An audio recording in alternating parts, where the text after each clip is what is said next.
Dear friends, for some families, these times of quarantine are really a blessing, a gift, a situation beyond your control that forces you to make the best out of it.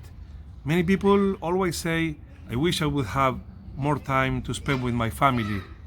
Now you don't need to go to work. Now is the time to prove it, that you meant what you said before. And I pray that everyone would have this positive attitude and see these times of quarantine also as a blessing. But I also know that for many people, this is a very tense situation. Husbands, they are not working, but their head is working non-stop. They are worrying about their parnasah, their businesses, their jobs, their expenses. Wives have a very heavy burden on their shoulders. They have to take care of the house. They have to be cooking all the time and taking care of the children, babies, toddlers, teenagers, 24/7. Both of them are very tense. And this tension doesn't contribute, in many cases, to a great Shalom Bayit situation. So I want to talk to these families, these couples, share with you some tips what to do to cope with difficult times. Number one, practice unlimited patience. Anxiety leads to anger and aggression, but you need to control it. Otherwise, anger could make you say or do things that you will regret later on.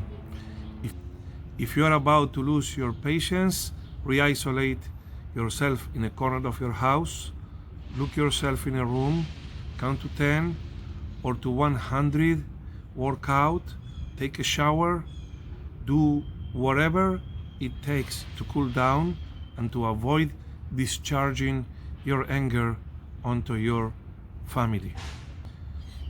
Number two, make a truce with yourself. No fights, no offensive words to your spouse. This is not the time to pick your battles.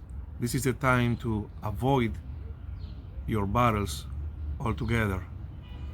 Remember, in marriage, you have a choice to make, to be right or to be happy.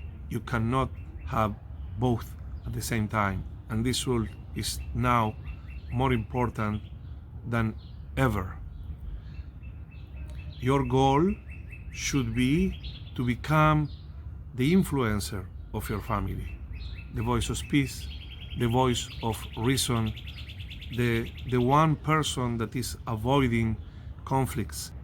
Your family needs right now your emotional leadership.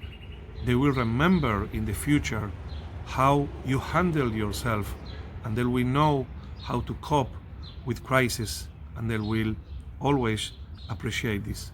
And number three, talk to Hashem. Cry to Him, share with Him your worries.